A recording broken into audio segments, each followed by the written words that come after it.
Hello po mga kababayan, si Dante Maravillas. O may hamon mga kababayan si Manila Representative Benny Abante kay Sara Duterte na imbes si Sara magpalabas ng mga statement sa media sa issue mga kababayan ng impeachment, ang dapat na gawin niya, umarap siya sa Congress. Kaya lang malabo siguro,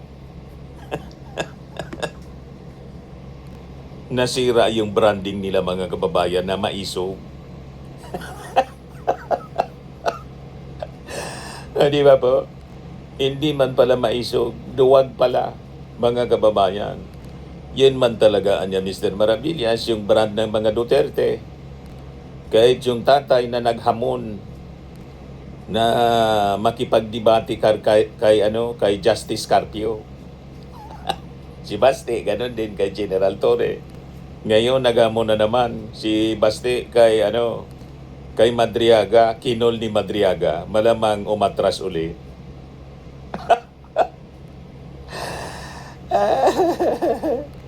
So ito yung hamon ni Benny Abante.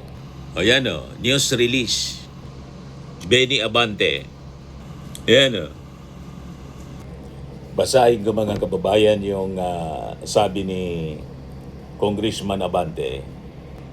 Sasabi dito sa kanyang news release, face House hearings, not only media. Impeachment endorser in Manila Representative Benny Abante urged Vice President Sara Duterte to personally face the House Committee on Justice in answer the allegations against her, imbes na mag-resort kanya sa mga media statements. Correct. Puro pa media mga kababayan kasi sa media walang magre-rebat sa kanya. Walang ribatal. Sa media mga kababayan, pinipili lang niya kung sino yung gusto niyang magtanong sa kanya. Pag hindi, walang tanong-tanongan niya. Ibigay niya ang kanyang paliwanag sa Committee on Justice. Hindi yung puro propaganda lang siya.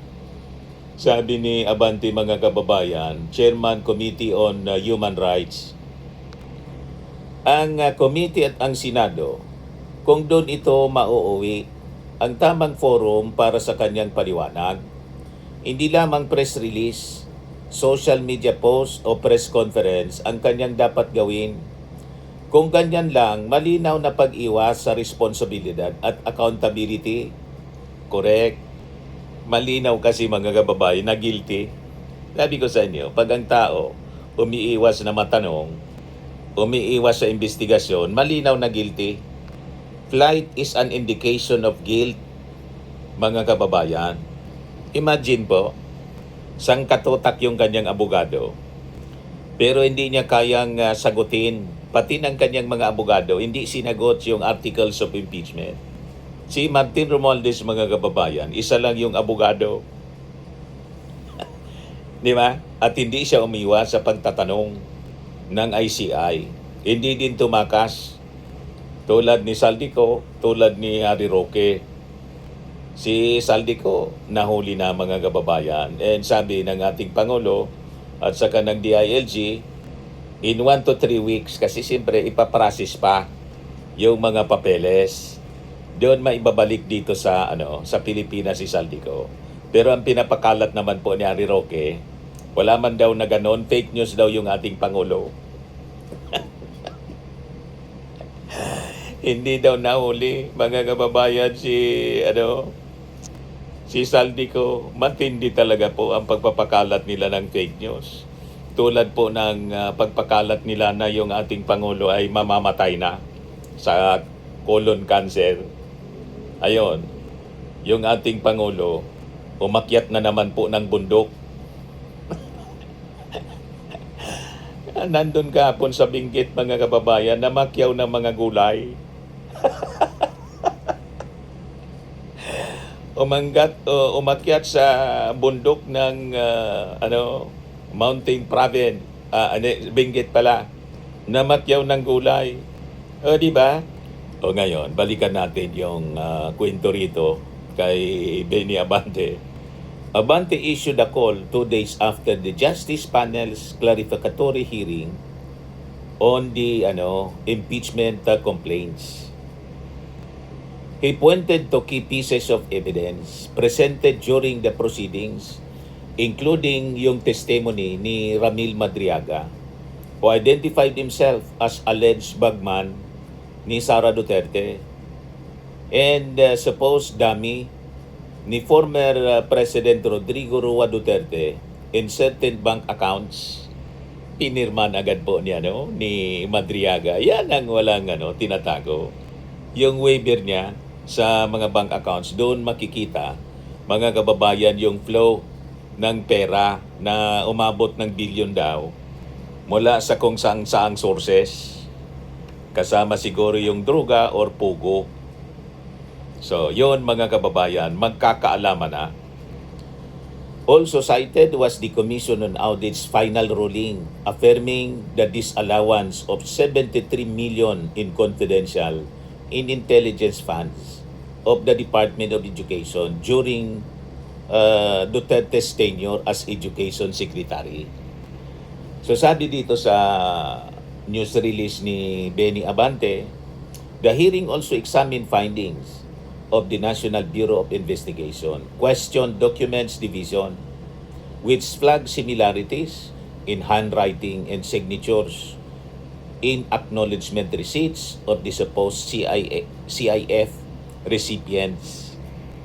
Yung pirma, mga kababayan doon, sabi ng NBI, mga ilang tao lang anya yung gumawa, yung pumirma sa mga nakapangalan doon sa acknowledgement receipts. Madaling sabi, lahat po gawa-gawa lang, peke, para makubra yung CIF, yung confidential funds. Kaya takot na takot si Sara Duterte na mag-appear sa hearing ng Congress, pati yung mga abogado. Hindi nila masasagot yan. Imagine, 16 na mga matitinding abogado, ni isa ayaw mag-attend. Kasi siyempre, ang dapat sumagot niyan, si Sara Duterte. Pag natanong ng mga clarificatory questions ng mga congressmen, malamang lalo na madidiin si Sara. Ganon mga kababayan, kaya takot na takot si Sara sa bloodbath. Na siya mismo yung nagsabi na I want a bloodbath. Yun pala mga kababayan, bubble bath man lang. Puro man lang ablada po, puro yabang. Yun na nangyari. So sabi rito, for Abante, these reports carry significant weight. Sa batas, may presumption of regularity ang mga ahensya ng gobyerno. Ibig sabihin, inaasahang maayos ang kanilang ginawa at walang halong politika. He said the findings point to irregularities in the spending of nearly half of the 125 million CIF released to DepEd. Basag na basag yung propaganda po ng mga DDS nang sabi nila walang red flag anya yung COA, pinapabalik nga, denied. May notice of disallowance pala, mamamayat si Sara Duterte, pati yung mga opisyal niya. Pinababalik po yung pera ng bayan.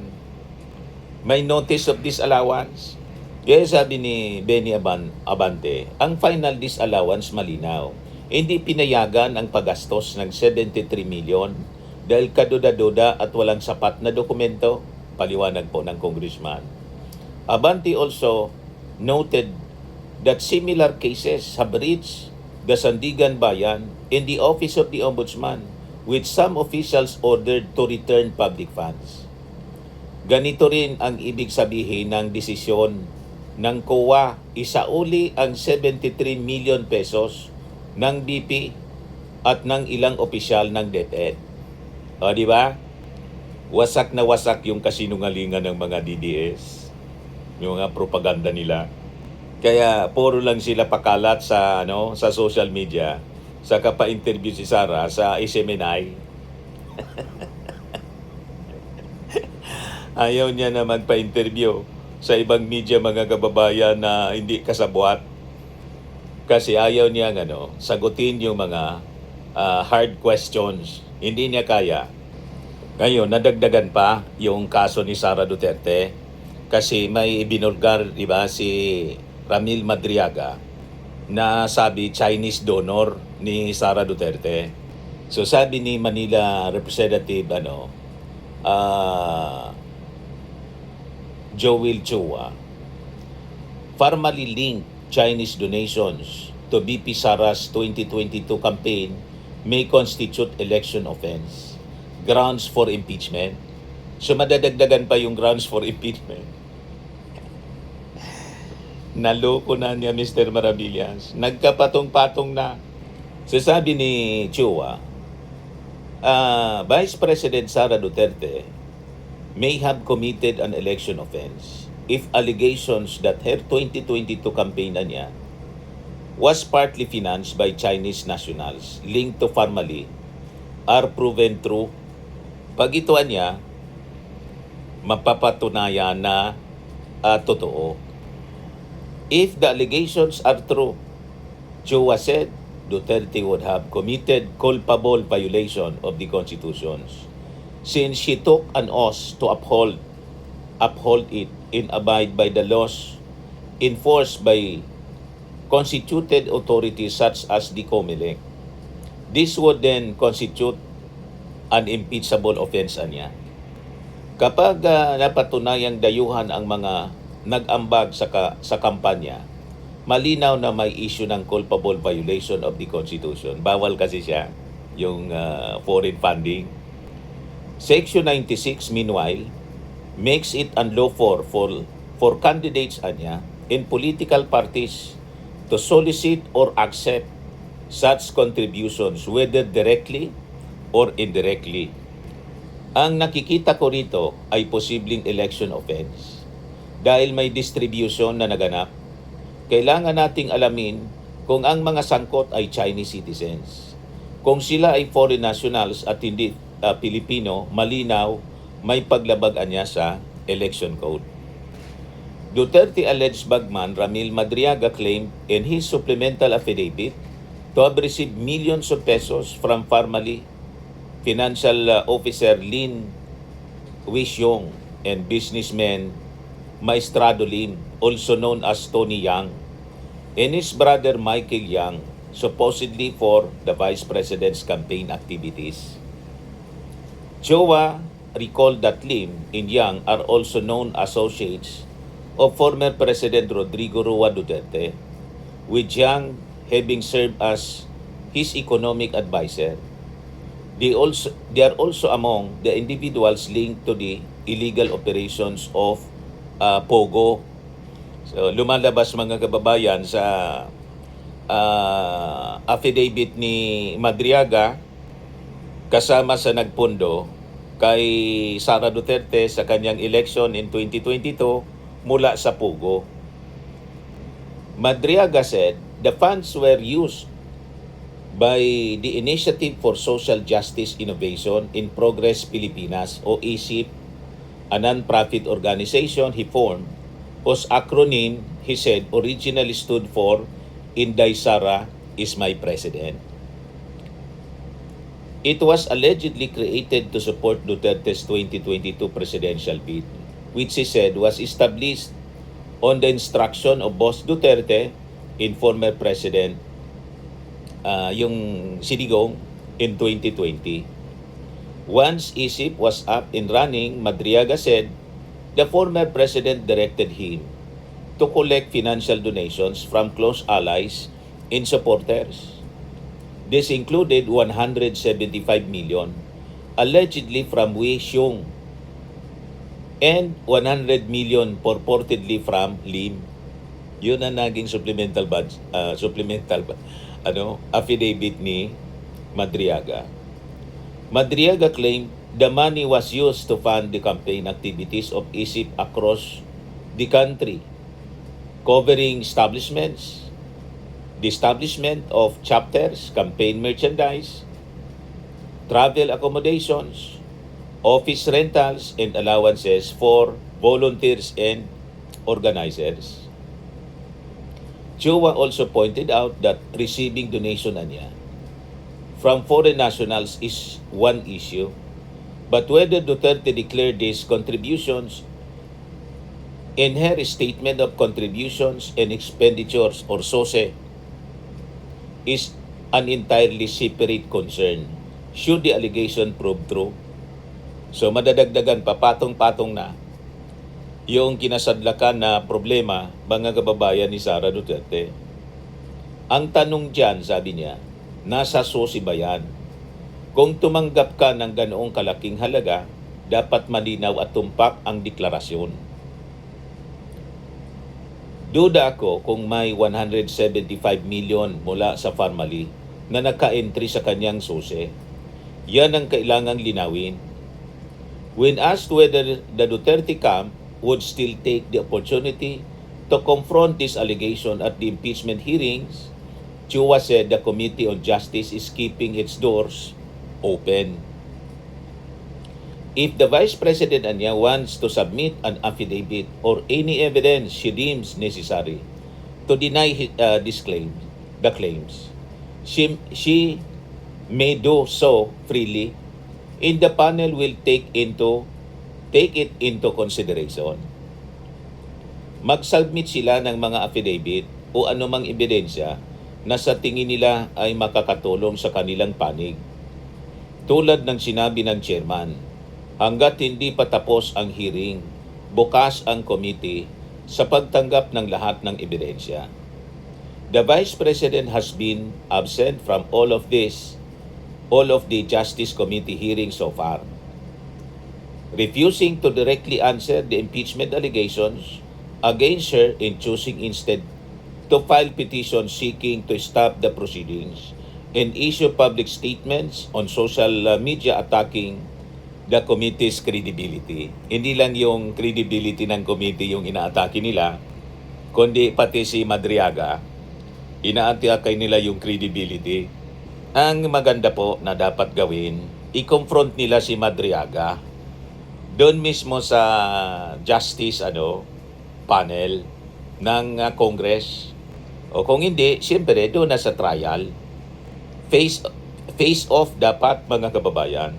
Para kung hindi totoo yung sinasabi ni Ramil Madriaga, o di malalaman natin, mga kababayan. Pero pag iwas ng iwas po si Sara, siyempre mabubuo sa isipan ng ating mga mamamayang Pilipino na talagang guilty po. So nadagdagan pa yung possible cases po na kakaharapin ni Sara Duterte. At ito ay lahat impeachable offense.